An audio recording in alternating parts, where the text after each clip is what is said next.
Hey there, Assalamu alaikum. This is Rumana Afroz, senior teacher of Srishti Central School and College. What's up, guys? Alhamdulillah, I am fine. My dear students, hope all of you are fine. Dear learners, you can see on the board today we will solve special model test 2. I think all of you are ready. You can see a passage on the board, and the passage is for solving article. Are you ready? Thank you. Okay, my dear students, I want to ask you questions from previous lesson. If you get a word in your question paper and that is starting generally with vowel, then what will you write? A or an? সাধারণত vowel দিয়ে শুরু, তখন আমরা এ লিখব না an লিখব।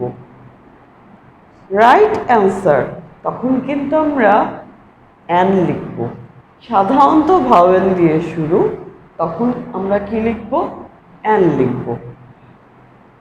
My next question, যদি আমরা কোনো জাহাজের নাম পাই, কোনো ধর্মগ্রন্থের নাম পাই, অথবা কোনো একটি ভবনের নাম পাই, তখন আমরা কি লিখব তার পূর্বে? রাইট অ্যান্সার, তখন আমরা অবশ্যই এগুলোর পূর্বে দি ব্যবহার করব। Okay, thank you. Let's go to the class. You can see a passage here from Special Model Test 2. Dear learners, তাহলে আমরা প্যাসেজটা একটু শুরুতেই পড়ে নিতে পারি যে কি সম্পর্কে প্যাসেজটি আসলে রয়েছে। তো আমরা দেখতে পাচ্ছি 16th of December is dash red letter day in the history of Bangladesh. শুরুতে আমরা বুঝতে পারছি 16ই ডিসেম্বর নিয়ে কথা বলা হচ্ছে। তার মানে কি দাঁড়ালো? একটা নির্দিষ্ট ডেট কিন্তু। আর নির্দিষ্ট কোনো কিছু হলে কি ব্যবহৃত হয় আমরা কিন্তু জানি। তো আমাদের ফার্স্ট কাজ হচ্ছে আমরা প্রথমেই কি করব? প্যাসেজটি আগে পড়ে নিব, তারপরে আমরা আর্টিকেল সলভ করার চেষ্টা করব। তোমরা জানো তোমাদের কোশ্চেন পেপারে 10টি আর্টিকেল থাকে এবং আর্টিকেলের ক্ষেত্রে তোমাদেরকে এ অ্যান্ড ডি ব্যবহার করতে হয়। যেখানে তোমার আর্টিকেল ব্যবহার হবে না, তুমি সেখানে অবশ্যই ফাঁকা রাখবে না, তোমাকে ক্রস চিহ্ন ইউজ করতে হয়। আর এখানে তো প্যাসেজ তুলে আমি বোর্ডটাকে কভার করে ফেলেছি। পূর্বের ক্লাসে বলেছি কি করতে হবে অ্যান্সার দেওয়ার ক্ষেত্রে। তোমরা একটু খেয়াল করে নাও, এই যে এইভাবে তোমাদেরকে মেনটেন করতে হবে। A B C D E F. Dear learners, তোমরা কিন্তু দেখতে পাচ্ছ এই যে এরকম হবে A B C D E F, অর্থাৎ অ্যান্সারগুলো কিন্তু নিচে নিচে আসবে। তোমরা কখনোই 5টি অ্যান্সার বাম পাশে আর 5টি অ্যান্সার ডান পাশে খাতার এভাবে লিখবে না, নেক্সট পেজে চলে যাবে। Okay, I am starting to answer it. দেখো, একটা নির্দিষ্ট ডেটকে বোঝানো হয়েছে, একটা নির্দিষ্ট তারিখ। তাহলে আমরা এখানে কি করব? অবশ্যই কি হবে? দা হবে। তাহলে আমি লিখে দিচ্ছি, এখানে না লিখে আমি গ্যাপে লিখে দিচ্ছি। একটু খেয়াল করো, শুরুতেই যেহেতু আমাদের গ্যাপ রয়েছে, সো আমাকে কিন্তু টি ক্যাপিটালে দিতে হবে। The 16th of December is একটি রেড লেটার ডে মানে স্মরণীয় দিন in the history of Bangladesh, বাংলাদেশের ইতিহাসে। On this day we achieved victory at the cost. At the cost, it's a phrase. এর মানে হচ্ছে যে কোনো মূল্যে। At the cost of of a bloody battle, bloody battle রক্তক্ষয়ী যুদ্ধ, at the cost of a bloody battle. Bangladesh come into being as, এই যে এই প্রশ্নটাই আমি তোমাদেরকে একটু আগে জিজ্ঞেস করলাম, যদি তোমার ওয়ার্ডটি ভাওয়েল দিয়ে শুরু হয় জেনারেলি তুমি তখন কি করবে? এই যে অ্যাজ অ্যান ইন্ডিপেন্ডেন্ট,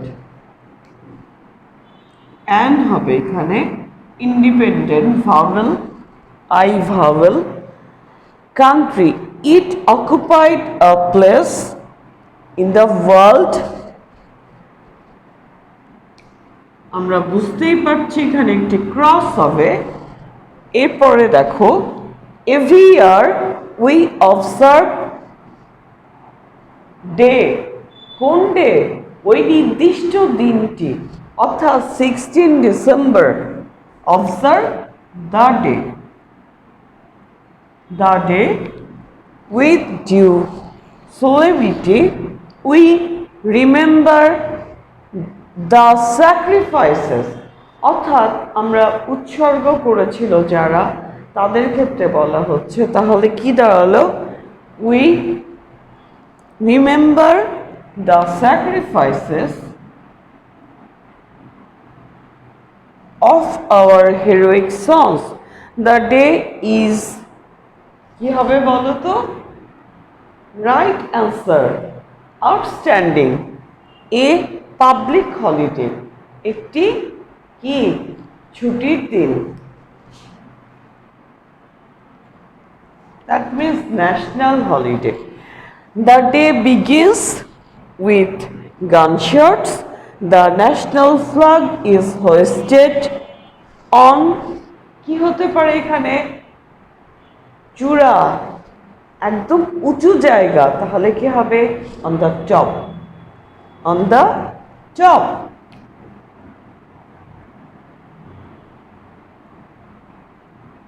এই তো, তাহলে আমরা, তোমরা দেখে নাও, আমরা সবগুলো অ্যান্সার কিন্তু এখানে লিখে ফেলেছি এবং প্যাসেজটি কত সহজেই সলভ করা যায়। অ্যাকচুয়ালি তোমাকে রুলসগুলো পড়ে নিতে হবে প্রথমে, তারপরে তুমি কি করবে? তারপর তুমি প্র্যাকটিসটাকে বাড়িয়ে দিবে, তাহলে দেখবে তোমার আর্টিকেলে আর কোনো প্রবলেম থাকবে না। Dear students, you can see we are in next topic from special model test. Okay, you can see here 5 questions and that's are from transformation.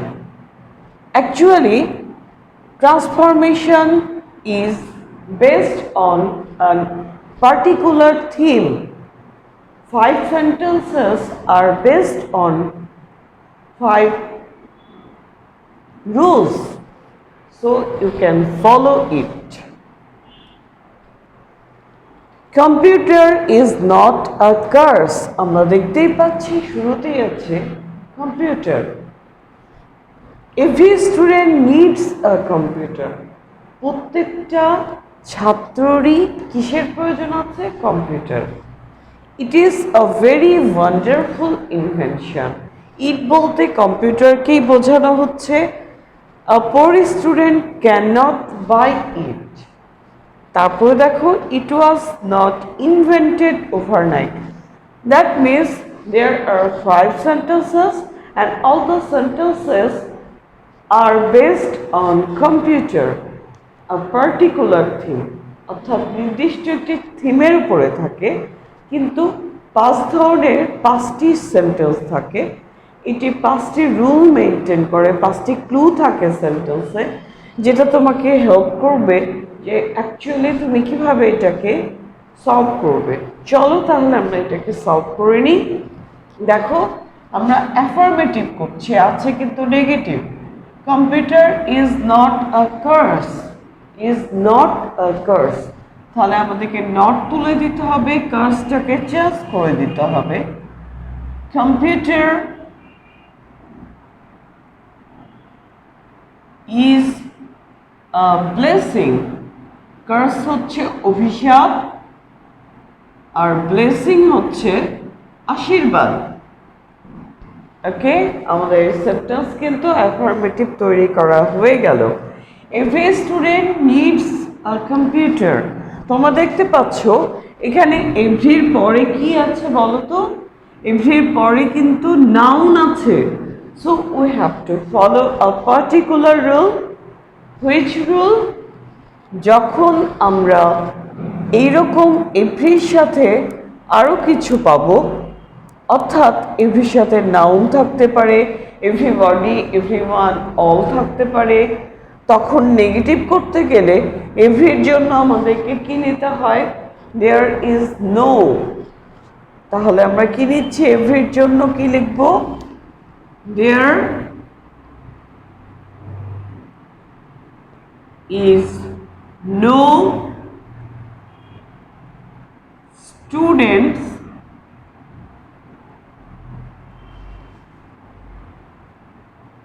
but needs a computer.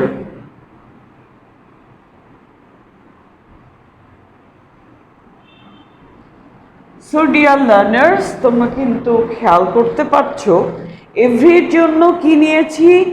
There is no, তারপরে কি হলো?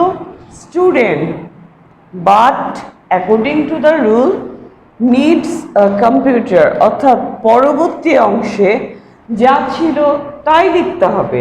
আমরা আরও একটি ওয়েতে এটাকে change করতে পারি। দেয়ার ইজ নো স্টুডেন্ট, যেখানে যা ছিল তাই থাকবে এভরির পরে। হু ডাজন্ট, কারণ ভার্বের সাথে এস আছে, who doesn't need a computer. এরপরে দেখো, it is a very wonderful invention. তোমরা প্রশ্ন দেখতে পাচ্ছ এ আছে এবং ভেরি আছে, দুটোই আছে। ডিয়ার লার্নার্স, দুটোই থাকলেও তোমাকে প্রায়োরিটি দিতে হবে কিন্তু এর উপরে। আর এতে প্রায়োরিটি দিলেই what will we write? Thank you. আমরা শুরু করব কি দিয়ে?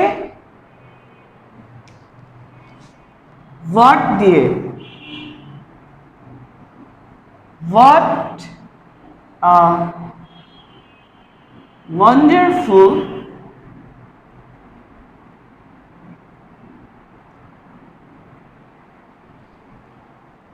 invention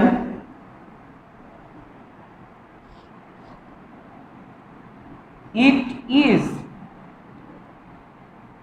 According to the rule, তোমরা দেখতে পাচ্ছ সাবজেক্টটি কোথায়? একদম শেষে, then the verb, then note of exclamation, which is very important in transformation, the use of punctuation. তাহলে কি বললাম? এ থাকলে, ভেরি থাকলে প্রায়োরিটি দিতে হবে আমাদেরকে কাকে? একে। আর এর জন্য চলে আসবে what. What a wonderful invention it is, that's the answer. এরপরে দেখো, a poor student can not buy it. Can not আছে, শুরুতে কি দিতে হবে? ক্যান। ক্যান নট আছে মানেই শুরুতে দিতে হবে can. Can a poor student buy it? Question mark for interrogative sentence. It was not invented overnight. তোমরা দেখতে পাচ্ছ এটাকে অ্যাক্টিভ করতে বলা হয়েছে। That means the question is in passive. Actually প্যাসিভে থাকা সত্ত্বেও এখানে দুটো জিনিস নেই। কি কি বলো তো? বলো তো কি? আউটস্ট্যান্ডিং। এখানে কিন্তু বাই এবং অবজেক্ট নেই। তাহলে আমরা আমাদের নিজের ইচ্ছে মতো অবজেক্ট ধরে নিব, তাই না? No dear learners, I am just kidding. You have to guess by an object by reading the sentence according to the meaning. অর্থাৎ আমি সেন্টেন্সটি পড়ব, আমি মিনিং বুঝবো, সেই অনুযায়ী আমি অবজেক্ট অবশ্যই ধরে নিব। ইট ওয়াজ নট ইনভেন্টেড ওভারনাইট, এটা এক রাতে আবিষ্কৃত হয়নি। কার দ্বারা? আমার দ্বারা। আবিষ্কার তো আমি করব না, তাহলে কি হবে? বাই দ্য সায়েন্টিস্ট, আমাকে ধরে নিতে হবে। অ্যান্সার আমরা দিচ্ছি দ্য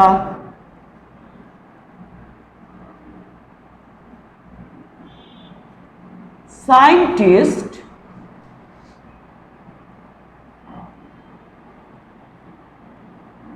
খেয়াল করো তোমরা, ওয়াজ নট আছে, ওয়াজ নট আছে, তাহলে আমরা কি দিব? Did not. অর্থাৎ কি হয়, যদি কোনো একটি সেন্টেন্স প্রেজেন্ট ইনডেফিনিট টেন্সে থাকে অ্যামিজার নিতে হয়, পাস্ট ইনডেফিনিট টেন্সে থাকলে ওয়াজার নিতে হয়। আমরা দেখতে পাচ্ছি সেন্টেন্সটি পাস্ট ইনডেফিনিট টেন্স এবং নেগেটিভ, সো আমাদেরকে নিতে হবে দ্য সায়েন্টিস্ট ডিড নট, ওয়াজ নটের জন্য did not invent V1 it object, যেটা এখানে আছে সাবজেক্ট আকারে, ওভারনাইট।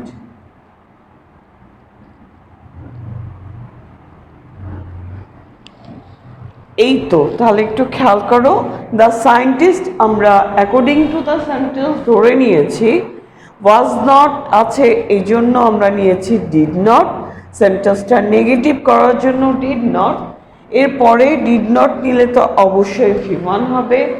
ইনভেন্ট অবজেক্ট নিয়েছি ইট, তারপরে কি নিলাম? Overnight. So dear learners, that's all for today. Have you any problem? তোমাদের কি কোনো সমস্যা আছে? নো? So that's all.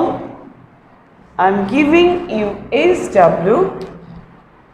তোমাদের HW হচ্ছে একটু ক্রিয়েটিভ HW দিচ্ছি আমি আজকে। দেখো এখানে 5টি রুল ফলো করছে, কিন্তু তোমাদেরকেও এই 5টি রুল ফলো করে বই থেকে 5টি সেন্টেন্স লিখে সলভ করতে হবে। 5 sentences and the solves. 5 sentences and the solves. Okay, my dear students, that's all for today. Next day we will be with another special module test. I appreciate you for being with me. Next day we will be together again. Till then, goodbye and assalamu alaikum.